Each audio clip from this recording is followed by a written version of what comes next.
안녕하세요. 이번 시간에는 인공지능 분야에 관심이 있는 분들을 위해 인공지능 기본 개념, 지도학습과 비지도학습에 대해 말씀드리려고 합니다.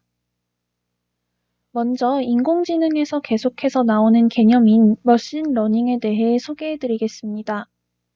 기계학습이라고도 하는 머신러닝은 일종의 소프트웨어이자 프로그램으로 익스플리싯이라는 개발자의 의도 하에 기능하도록 만든 프로그램의 한계에 따라 출현하였습니다.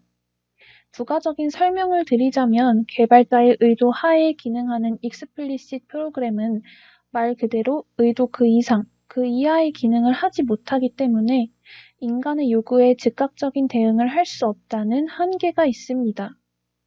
이에 따라 학습하는 능력이 있는 프로그램인 머신러닝이 그에 대안책으로 등장하게 되었고, 이 개념은 1959년 아서 사무엘에 의해 제안되었습니다. 이러한 머신러닝, 즉 인공지능은 현재 두 가지의 학습법을 가지고 있습니다. 첫 번째는 트레이닝 셋을 가지고 학습을 하는 supervised learning, 한국말로는 지도학습입니다. 보이는 이미지와 같이 고양이 사진을 모아놓고 학습을 시키면 새로운 고양이 사진을 봤을 때 이것은 고양이다 라고 할 수 있고, 강아지 사진을 모아놓고 학습을 시키면 이것은 강아지다 라고 할 수 있는 개념입니다. 두 번째는 unsupervised learning, 한국말로는 비지도 학습입니다. 지도학습과는 다르게 뉴스 단어 등 레이블이 아닌 데이터 자체를 보고 학습하는 것입니다. 즉, 고양이와 강아지 사진으로 다시 예를 들자면 미리 고양이와 강아지 사진을 주지 않고 고양이와 강아지가 섞인 상태에서 프로그램 스스로 고양이와 강아지를 구별하게 하는 개념입니다. 이 두 가지 학습법은 인공지능의 가장 기초적인 개념인데요. 사진을 통해 좀 더 직관적으로 알아보겠습니다. 왼쪽의 두 그래프가 지도학습, 오른쪽의 두 그래프가 비지도학습을 나타냅니다. 왼쪽을 먼저 보게 되면 데이터의 모양이 다른 것을 확인할 수 있습니다. 반면 오른쪽의 데이터는 모양은 같지만 크기가 조금 상이합니다. 앞서 말씀드렸듯이 지도학습은 미리 데이터의 차이점이 주어지기 때문에 다른 모양을 보고 분류를 하게 됩니다. 하지만 비지도학습은 데이터의 차이점은 주어지지 않고 데이터 자체를 보고 기계가 차이점을 알아내야 하기 때문에 기계 입장에서는 모양이 같아 보이지만 그 중에서도 다른 크기를 차이점으로 보고 스스로 분류해내는 것이 바로 이 비지도학습의 개념입니다.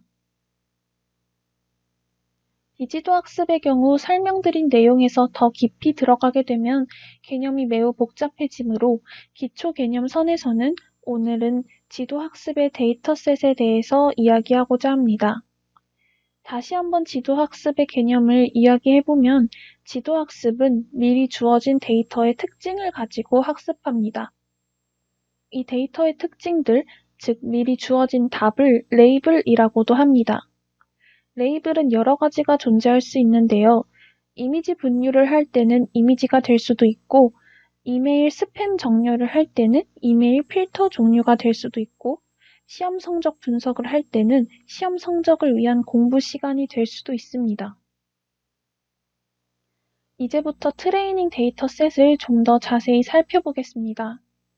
지도학습에서 머신러닝이 사용하는 데이터셋은 보통 X와 Y로 표현됩니다. Y는 답, 즉 레이블이 정해져 있는 값을 의미하며 X는 그 값의 특징을 말합니다. 왼쪽의 상자가 트레이닝 데이터셋일 때 오른쪽과 같이 답을 내주는 것이 일반적인 머신러닝입니다. 오른쪽 상자를 보게 되면 X의 셋이 9, 3, 6으로 들어가는데요. 트레이닝 데이터셋에서 이와 같은 셋으로 3, 6, 9의 셋이 Y에서 3이라는 답을 나타내므로 오른쪽 상자에서 도출되는 Y값, 즉 답은 3입니다. 좀 더 쉽게 설명을 드리기 위해 모두 알고 계시는 바둑하는 기계 알파고를 예로 들게 되면 알파고에서는 바둑판이 트레이닝 데이터셋이 됩니다.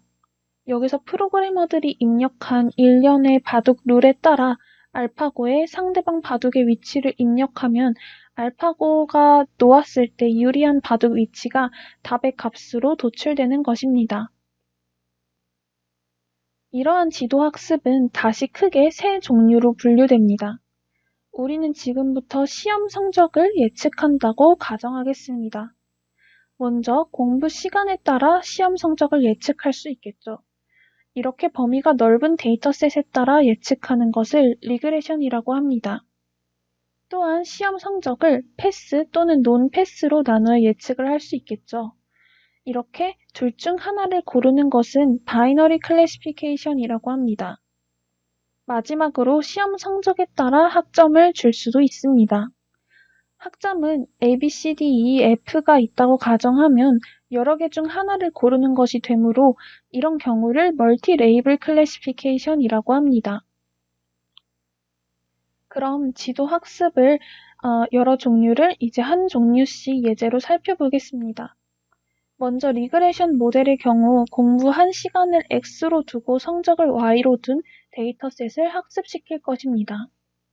그렇다면 X의 값이 7일 경우에는 3보다는 크지만 9보다는 작은 그 어딘가의 값으로 예측을 해야 하므로 약 75 정도를 예측하게 될 것입니다.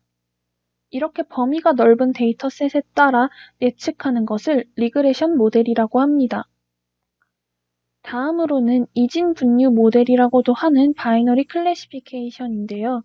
이때의 데이터셋은 시간에 따라 y값은 패스, or, fail로만 구분됩니다. 이럴 경우에는 x로 어떤 값이 들어오더라도 패스 혹은 fail로만 대답을 하게 됩니다. 마지막으로 멀티 레이블 클래시피케이션은 다중 레이벨 분류 모델이라고도 합니다. 이때의 데이터셋은 시간에 따라 y값이 A, B, C, E 또는 F로만 한정됩니다. X축에는 없는 3의 값이 만약에 기계에 X값으로 들어오게 되더라도 A, B, C, E, F가 아닌 Y값이 예측되어서 나오지는 않습니다. 지금까지 인공지능의 기본 개념 지도학습과 비지도학습에 대해 알아보았습니다. 다음 인공지능 영상 시간에는 활용되는 예제에 대해 이야기해 보겠습니다. 감사합니다.